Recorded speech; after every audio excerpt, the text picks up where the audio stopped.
Olá a todos, bem-vindo a mais um podcast no TurQuest. Hoje eu estou aqui com o acadêmico Alisson Benites Grance, né? Acadêmico das Ciências Sociais e muito conhecido nas redes sociais pela sua iniciativa, seus projetos. E hoje ele vai falar com a gente sobre isso. Bem-vindo, Alisson, ao nosso podcast. Muito obrigado, professor, né? Eu me sinto honrado de estar aqui hoje representando os acadêmicos e representando a periferia, né? Porque é de lá que a gente vem, para lá que a gente volta todo dia, né? E é isso, muito obrigado.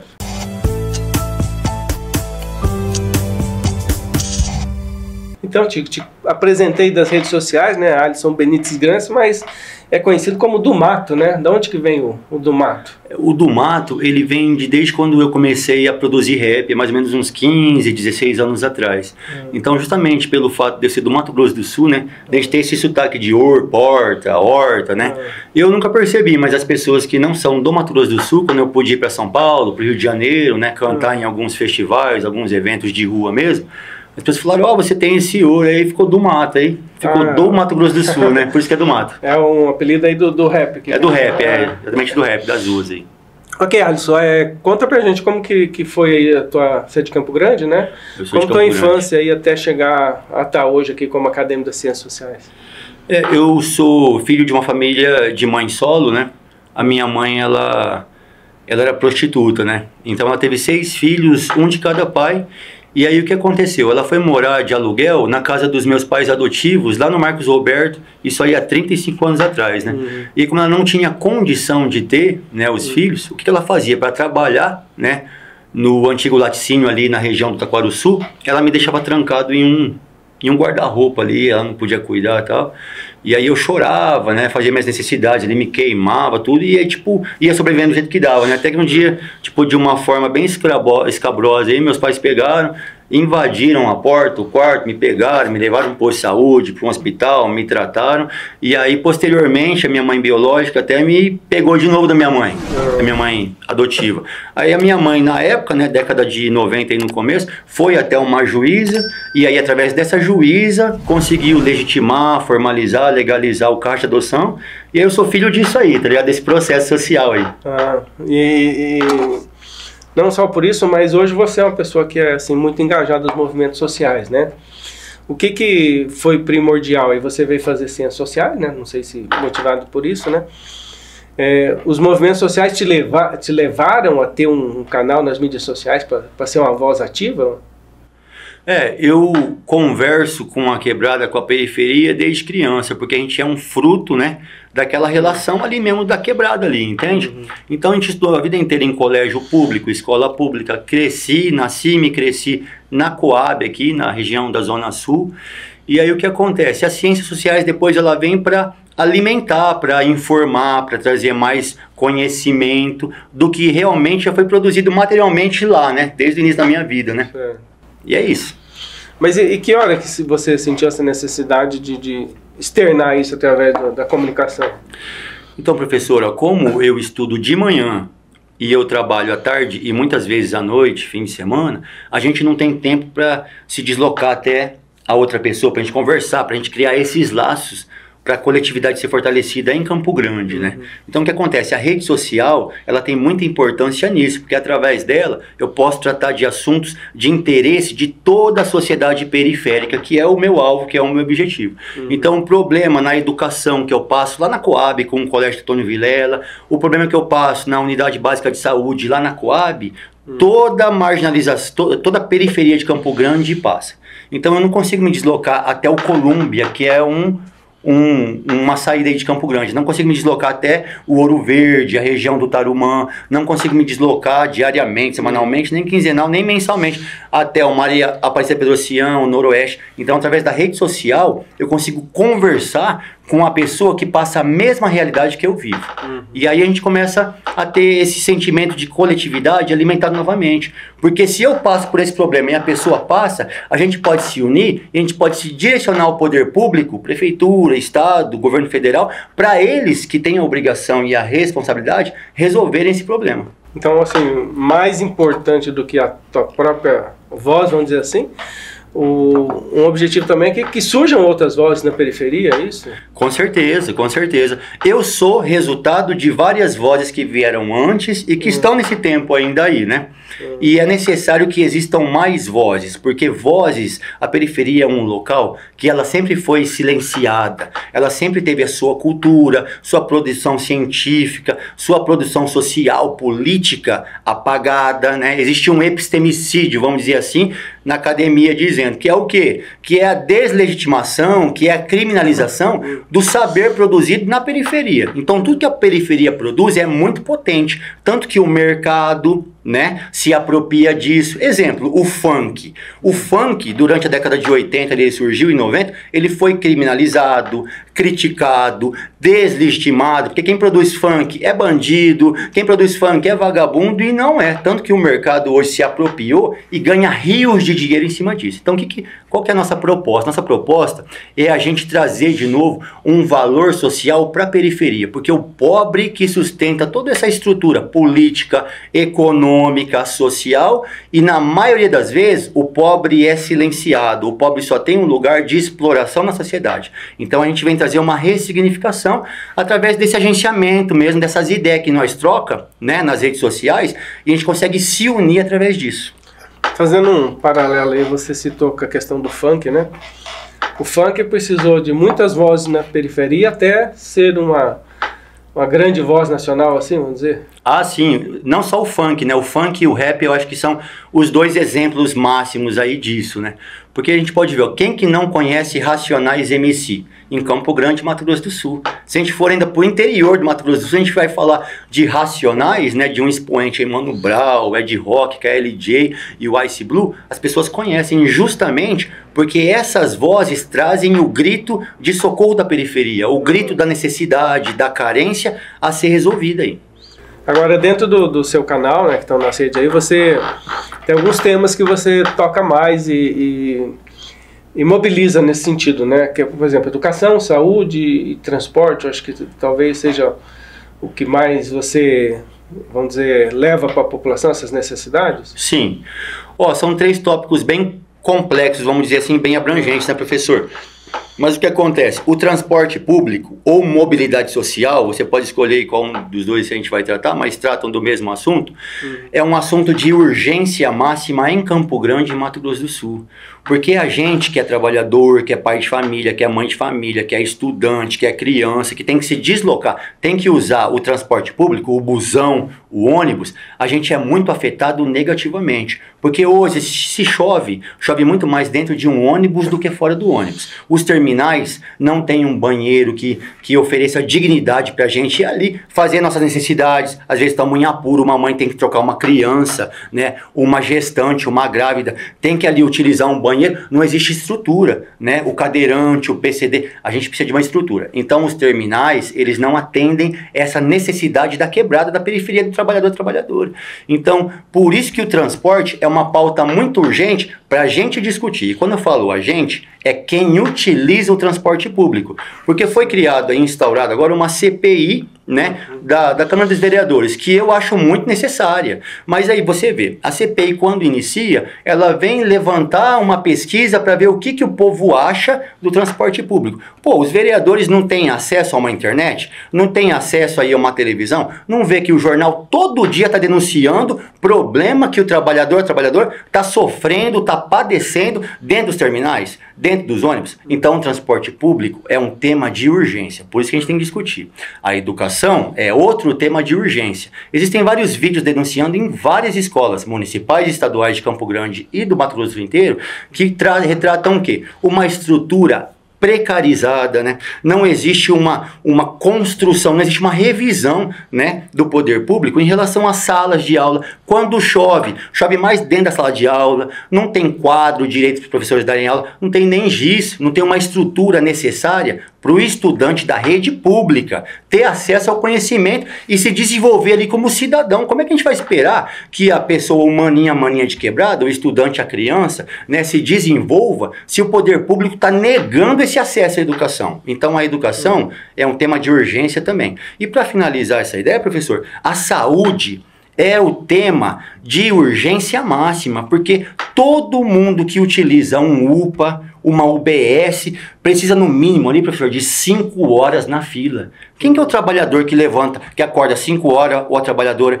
que se arruma ali, come um negócio rapidão, 6 horas pega o busão, né? Se desloca até o seu trabalho, aí vai chegar 7 horas, volta 5 horas, chega 6 horas em casa, vai ter tempo de 5 horas ainda ficar esperando um médico, uma médica, a saúde pública atender. Não dá. Não dá. Então isso é de extrema importância, porque a gente tem que discutir isso. É necessário o quê, professor? No meu ponto de vista e no ponto da população, e no ponto de vista da população campograndense, é necessário o poder público se reestruturar, agir de forma prévia, porque se existe uma lei de orçamento anual, de diretriz anual, que é criada e votada, aprovada pelos vereadores, um ano antes, né, 2024, para a gestão de 2025, é necessário que a Prefeitura e o Estado se replanejem, agem de forma preventiva para atender a população campograndense e a população sul-mato-grossense. Bem, Alisson, você assim, tem o conhecimento, tem uma mídia, né, que você usa, tem com seus canais. Agora, o que falta assim, para o jovem, do cidadão médio, aí, vamos dizer, que ele possa ser mais interessado, que ele possa mais envolver com a questão política do dia a dia para lutar por seus direitos? O que essa geração, vamos dizer, ou pode fazer para que mais vozes surjam aí? O que você acha que eles precisam nesse momento, assim? Eu acredito que, no primeiro momento, é necessário que a população campograndense sul-mato-grossense entenda que política não é política partidária, política de partido. Isso aí é apenas um recorte da política. Política é eu e você acordando 5 da manhã, escovando o nosso dente, porque existe um saneamento básico, uma rede que faz a água chegar até a sua casa, que faz a água que você utilizou para tomar banho, escovar seu dente, sair pelo ralo, tem que ir para um esgoto, não pode estar ali, né, a céu aberto, produzindo doença para você. Aí você vai comer alguma coisa. O preço da sua comida, ele é afetado diretamente por essa política econômica que faz a gerência das nossas vidas, o ônibus que você pega, a moto que você liga e vai até o seu trabalho, se a rua está cheia de buraco e você paga o seu imposto, está existindo algum erro aí. Então política é tudo isso. Quando a gente está trabalhando, quando a gente volta para nossas casas, né? O jovem aí, que participa aí, que gosta de um rolê, que gosta de uma balada, que gosta, né? Até tipo de uma interação esportiva, né? De uma interação social, seja lá qual for, né? O funk que você vai, o rap que você consome, o eletrônico que você consome, isso é política. Então, o jovem e todos os cidadãos de qualquer idade está inserido no plano político. Mas existem ideias dominantes, aí, ideias do poder público, e disseminada pela mídia muitas vezes também. Essa ideia vem trazer que política é para poucos, né? Uma aristocracia, e não é. Política é democrática, ou seja, a política ela tem que ser gerenciada pelo povo. Mas, primeiramente, o povo tem que entender que todos nós estamos incluídos nesse plano que se chama política. Então, tudo que a gente faz é político. O povo entendendo isso, o povo tem condição de se incluir na política e de se ver como pessoa, como povo, que produz política, que pode determinar os rumos sociais da política. Essa é a nossa proposta. Porque cai muito na máxima daquela que o pessoal fala assim que o povo tem poder, né? Mas nós estamos numa fase que, de repente, esse povo, vamos dizer, as mobilizações sociais, elas não estão vendo que eles têm esse poder, não conseguem mais visualizar esse poder, ou não conseguem mais exercer. Mas isso existe, né? Quando se mobiliza, é possível se conquistar. Com certeza, o que você disse vem bem a calhar nesse momento. Quando o povo se mobiliza, é possível. Então, como pode ser produzida hoje a mobilização? Inicialmente, a gente utiliza Instagram, TikTok, WhatsApp, YouTube, rede social, para a gente fazer o quê? Para a gente ter uma união social. Então, quando eu trago aqui problemas, através aí das minhas redes sociais, problemas que eu vivo e você vive aí, você que está aí vendo a gente, você vai se identificar, porque você vive a mesma realidade. Através disso, a gente pode utilizar as redes sociais para a gente se unir. Exemplo disso foi ontem, lá no Los Angeles, que uma moça de 25 anos, né, trabalhadora, que mora na periferia, estava andando com a sua moto lá no Los Angeles, na período da manhã. ela obedeceu todas as regras de trânsito. Estava com sua moto com capacete, moto legalizada, deu seta para virar. Quando ela virou, o asfalto que ela estava andando com a moto estava coberto de areia. Isso é um descaso do poder público. O poder público tem que limpar aquele asfalto e permanecer ele limpo. E tinha buracos também. Então a moto dela derrapou, ela caiu e aí um ônibus passou em cima dela. Não tem sinalização naquele local de Los Angeles. O que ocorreu? Por que vem bem a calhar, professor? Os moradores do Los Angeles criaram um grupo de WhatsApp, rede social. Todos indignados, porque a moça que morreu me representa. Podia ser minha mãe, minha irmã, minha tia, podia ser eu. Podia ser mãe, tia, irmã de qualquer pessoa que mora na periferia de Campo Grande. Eles se uniram e disseram, a gente não aguenta mais. Um homem lá que tem uma borracharia falou que ele mora no bairro há 43 anos. E há 23 anos ele vem reclamando de gestão em gestão, pedindo um semáforo lá. Não existe até hoje nenhuma tinta lá no asfalto. Isso aí é muito descaso. Então o que acontece? A população se uniu, ou seja, democraticamente uniu seu poder.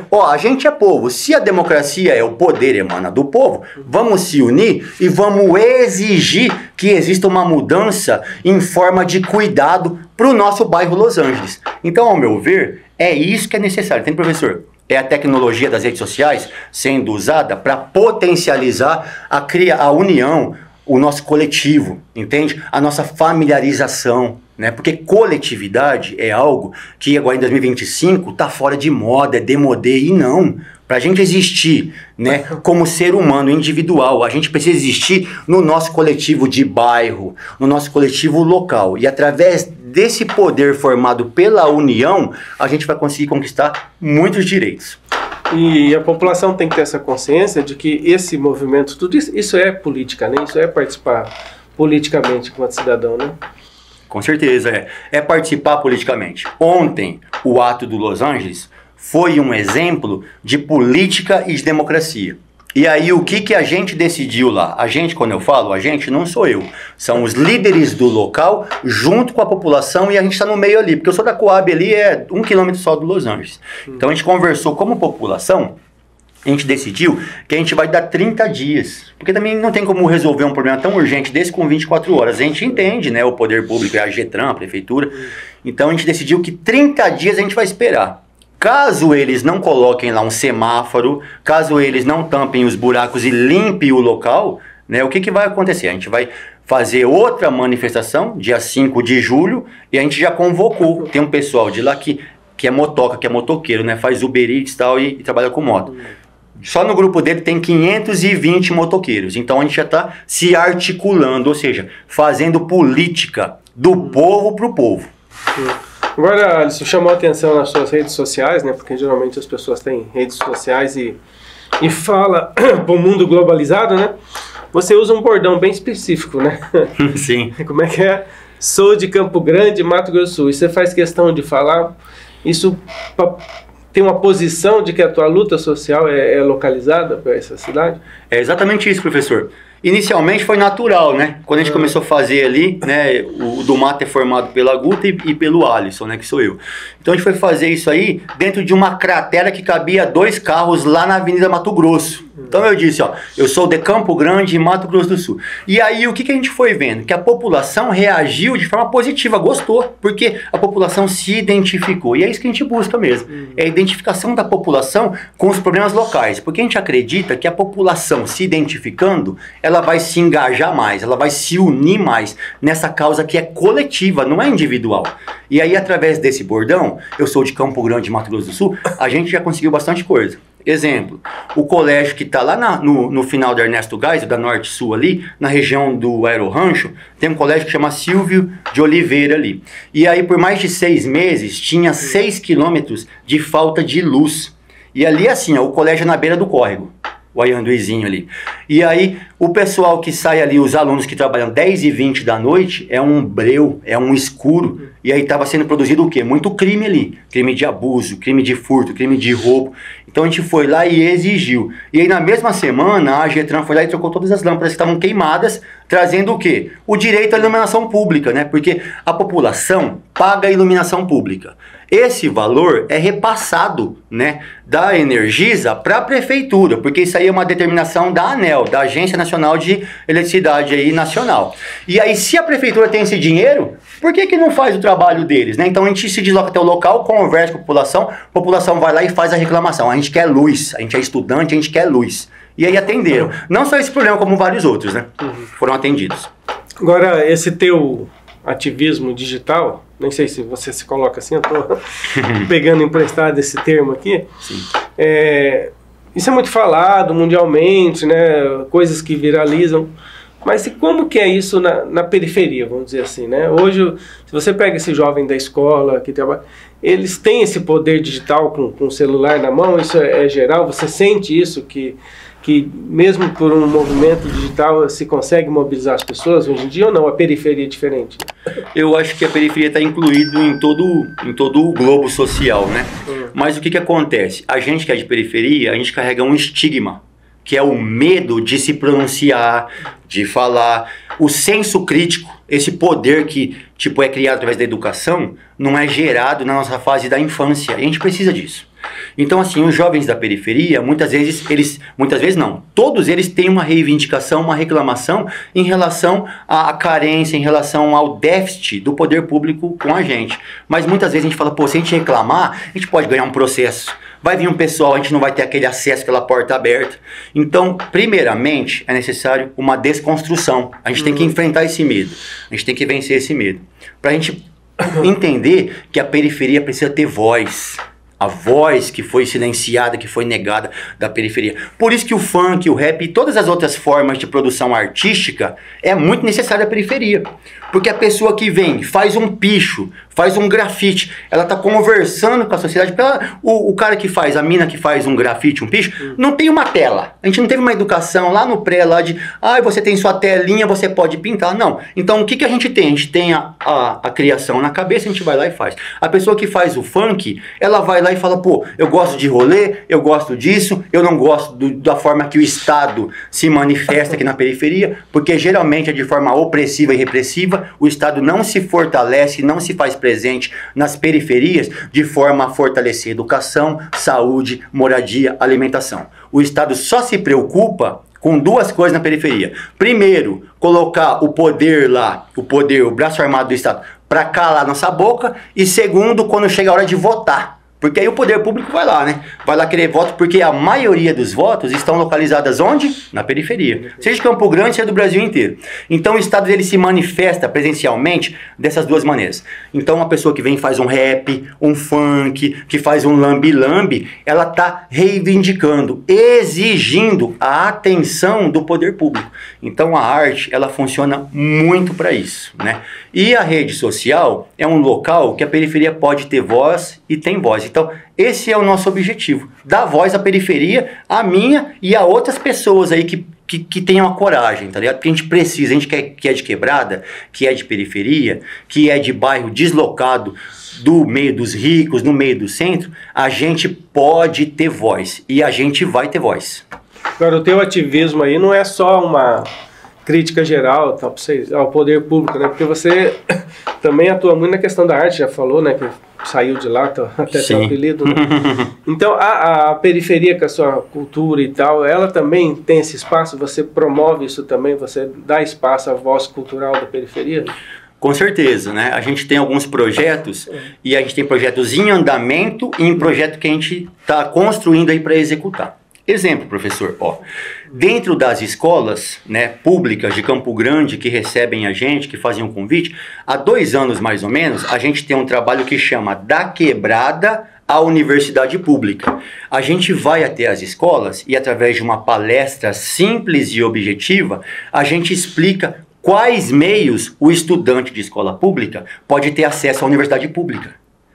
Além desses meios, a gente também explica a respeito de todas as bolsas que a pessoa pode ter aqui. Eu, por exemplo, eu faço um PIBIC e faço um projeto de extensão. Então eu tenho uma bolsa que eu recebo e através dessa bolsa eu sou fortalecido economicamente para pagar meu aluguel, para pagar minha comida. Eu pago R$3 aqui no RU. Então a gente leva tudo isso aí para o estudante da rede pública, justamente para alimentar, para incentivar. Porque a universidade pública, ela é um local que o quebrada, o periferia, a mina, o estudante da rede pública tem que ocupar. É pra gente. Aliado a isso, o que a gente faz também? A gente leva pessoas, artistas da quebrada, para se apresentarem lá. Porque não adianta também a gente usar um meio antigo, né? De ir lá fazer uma palestra e tal, fica meio engessado. Então a gente leva o pessoal do funk, do rap, para cantar uma música, para trocar uma ideia. E aí é formado um sistema mais dinâmico de interação social.